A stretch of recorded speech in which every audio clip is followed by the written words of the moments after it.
Hello everyone, dear friends. Today's topic will be dedicated to our planet.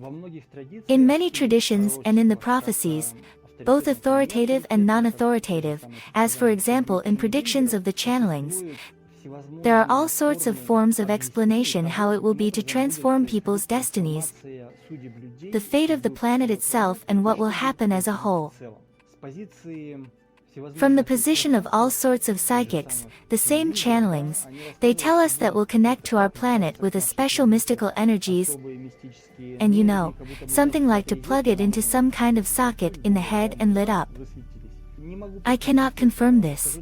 I'll say even more, their explanation is quite logical, it is an extremely rational conception, they share their intellectual understanding. But for example, when I was interested in this topic, as I watched these events, I saw a completely different vision.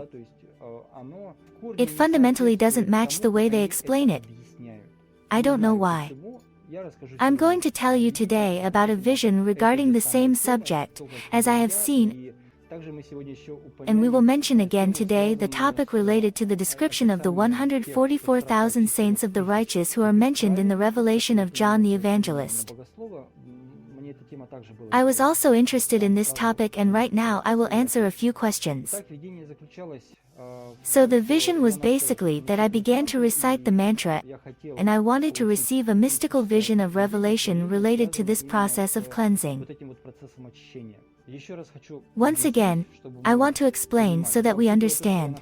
I'm in a tradition of Hinduism, I follow the tradition of yoga. Naturally, all visions are carrying colors of the Vedic scriptures, the Vedic knowledge itself and the tradition of Hinduism. That's clear for everyone, I've said it repeatedly, and a footnote should always be made to this. And in a state of meditation, reciting a mantra and leaving the physical body, I saw a quite large space that seemed to be the territory of India. And on the territory of India, I saw a place that was familiar to me. At the same time, I knew that it's very sacred. This place is known as Varhakunda. Kunda means lake, sacred lake. This lake appeared as a result of the fact that Lord came to earth in order to save our planet. Again, see, the same motive to save planet from a demonic person who took over our planet, and as a result, because of sinful activity, the planet began to plunge into the lower worlds, to the worlds of hell. According to people's actions, our planet can ascend to the higher worlds, and therefore, in this way we can raise the level of our planet to Satya Loka, to the level of the higher spiritual worlds, to the worlds of Vaikuntha. And at the same time, by virtue of sinful activity, we can sink energetically our planet, our galaxy to the worlds of hell, by virtue of our bad karma.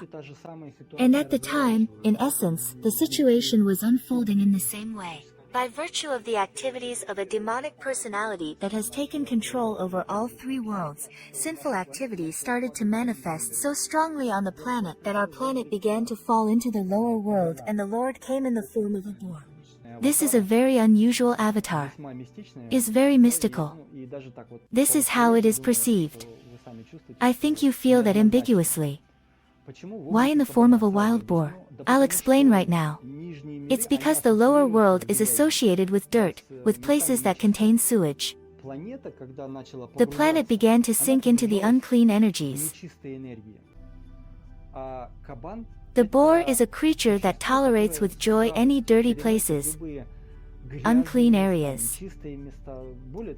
Moreover, for him it's a place of nutrition in general. This is the most favorite ambience for him.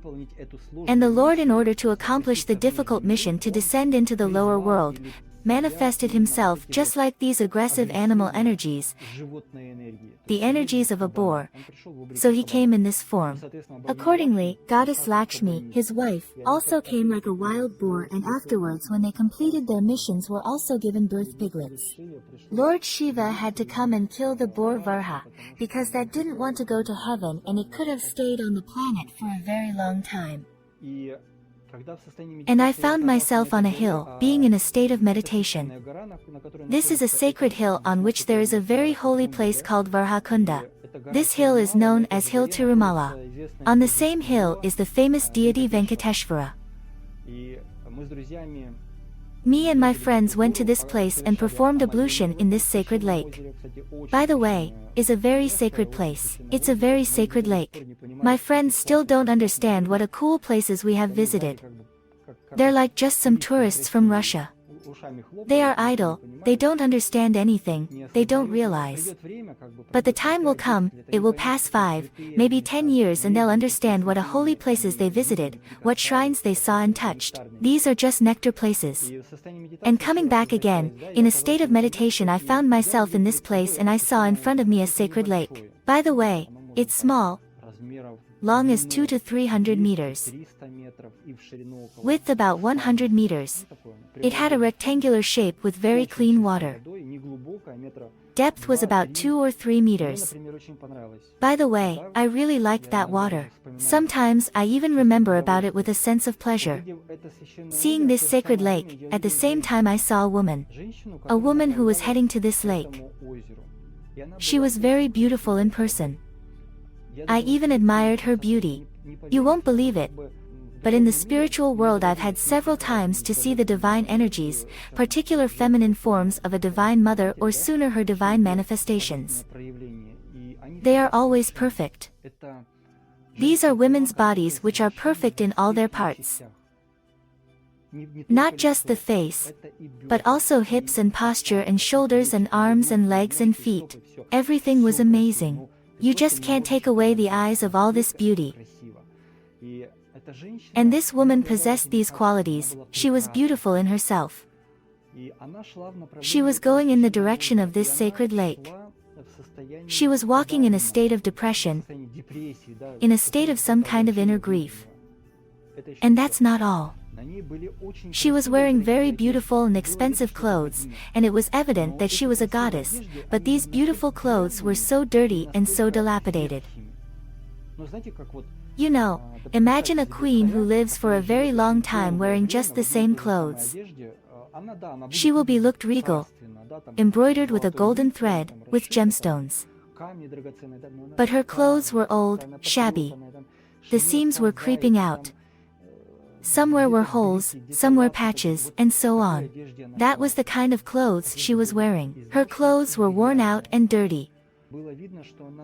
It was evident that she's so tired and so weary of that unclean state that I at a certain moment was surprised by this element. How's that? You seem to be a goddess, but you're so dirty. Beautiful in appearance, with a so beautiful body, but so dirty, so unkempt, so tired. I couldn't understand what I see. What is all this? Who is this goddess that just looks so terrible? And when she came to this sacred lake, she prayed. She made an offering of water to the sun, ancestors, and entered herself into this water, and for a long, long time, squatting, she performed ablution. And she sank into the water. In tradition of Hinduism, women always sink into a sacred lake in clothes. It is believed that nudity, especially if a person opens his legs, leads to serious sinful actions, and thus accumulates bad karma. Even more during the ablution you shouldn't expose some hidden parts of yourself under no circumstances. That's why women in India always take a bath in clothes. These clothes are quite thin, made of silk, they're very easy to wash, and if there is a need to clean somewhere you just sop it up with soap and wash. There are no problems with this. So she performed ablution in clothes. And while she was bathing, the dirt was washed off her body. The dirt was washed off her clothes. And while she was bathing it was as if her body was being cleansed. It was getting more and more beautiful, the radiance increased, and her garments restored. Here they're old, they're still wet in the water, and at the same time they're already beautiful. They're shining, they're not dirty, they're fresh, clean. As a result, after a while she got out of the sacred lake completely renewed. After taking a bath in this sacred lake, the dirt she came with vanished from her. She went out completely different. I mean, it's basically the same person, but outwardly she was absolutely the other. She was beautiful, rested, joyful and positive. She had the most beautiful garments from which you just couldn't take away your eyes. She was wearing all sorts of bracelets, I even don't know what they're called. Rings in nose, earrings in the ears, chains around the neck, bracelets on the legs, bells that rang with every step she took. She had also gone away, and I stood there and couldn't understand what I'm seeing. Who's that? And when I wondered about all this, she was already moving away from me, and I started some kind of movement to her side. But instead of getting close to her, I flew around the next vision, and I saw our planet again. I saw that there manifested a very large number of souls. Pure, holy souls. For myself, I call them the indigo children. These are souls that come from the world of Narayana. They are made up of blue light. They are the yoga siddhis who carry mystical powers and the level of enlightenment in themselves. They own perfect qualities. I saw our planet on which were born a very large number of such souls. It looked like if to represent people in the spirit world as balls. Astral bodies are spherical. We live in this material world, and if not to look at material bodies but only on the astral bodies, we look like compacted veil of balls. The karma of human beings is pretty dirty. The energies of human beings are dirty red, dirty brown, with shades of black. Dark energy dominates of many. It is the energy that is inherent in the lower worlds. If take a look of all this veil of astral bodies of people, it looks like a dirty carpet. But in the midst of this filthy carpet from heaven came spiritual beings, indigo children, and they looked like blue balloons, glowing suns. For 100 people of the filthy astral bodies, there is one shining indigo astral body. It shines beautifully very much. And the whole planet is covered with such blue shining balls on the surface of this dirty unwashed carpet. Watching these souls of indigo children, at some point, I saw that they were waking, and after the moment of this awakening they were bringing a special mystical influence, mystical qualities on planet Earth. And their awakening is so healing and beneficial for the planet itself that a certain number of them can change the karma of the entire planet. The question is, how many of them is needed to reverse the negative state, that negative karma that generally dominates our planet? At some point, I saw a very large number of people, but at the same time I understood that the planet had enough number of them, within 1 million. I had at the moment this number in my mind. So, if we say, figuratively speaking, 1 million children indigo will awaken on the planet, then the karma of our planet will be very easily changed, and, in principle, we will be able to stop these endless wars, arms races, pandemics, these stupid unions, also, including religious wars, all kinds of military alliances and so on.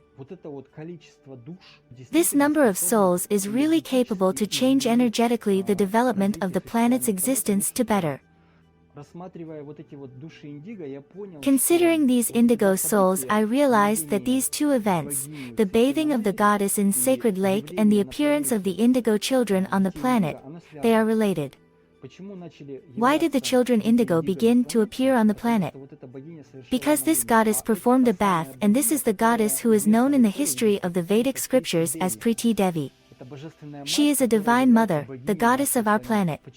Why did she come in a dirty clothes? It is because we do a lot of sinful activity, and it was already hard for her to carry all these sewages. This story manifests quite often when the sinful activity on the planetary level becomes unimaginably high. The Divine Mother comes to Goloka Vrindavan, to Lord Narayana, and says, "Lord, sorry, but I'm in a so bad condition that I need help. The planet is dying, save me." And the Lord says, "Okay, I'll come. I'll figure it out. I'll kill the demons." He comes as an avatar, puts things in order, ascends again to the heavens, and the planet exists. We begin to sin again, and the planet is sinking. Later he says, those people started there to sin again. Something has to be done because it is impossible to continue living like this. Planet degrades again. The Lord says, okay, of course, I'll always help you. He comes again as an avatar and puts again things in order. And this divine mother who performed ablution is that goddess of our planet. She performed ablution from our sinful deeds.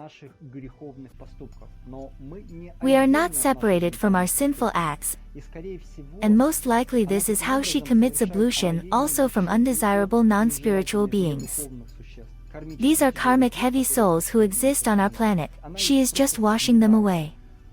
And basically that's all of us. Did you understand, right? When she committed ablution from the unclean elements on her clothes, she's just washed away from the planet these impure negative energies. But on our level within the limits of our material world it will look like an apparition of a very large number of indigo children on our planet. It's a very large number of holy energies.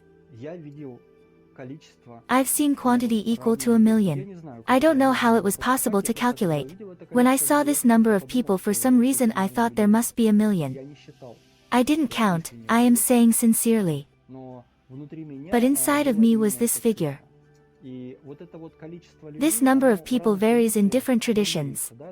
The Revelation says there will be 144,000 righteous men, but also it is said that in addition to them, there will be a large number of followers.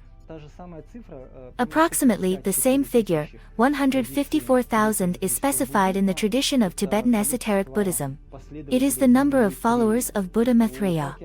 In tradition of Kalki Avatar it'll be totally different. It is just described an army that will clear out all sorts of scoundrels from our planet. But all these armies in all traditions are always reflected as something spiritual. Such in this way will take place the process of cleansing the energy and destiny of our planet from our activities and from the deeds we have done. That was my vision, and I would like to explain with the help of this vision how is really going to be the process of cleansing our planet of such unfavorable karmas. It won't be in the same way as some psychics tell, when they will connect some wires to our heads. No. It won't be like that. This is a purely spiritual process and it will be as a result and as an initiative of spiritual beings. The Divine Mother will turn to the Lord for help. Well, something like this.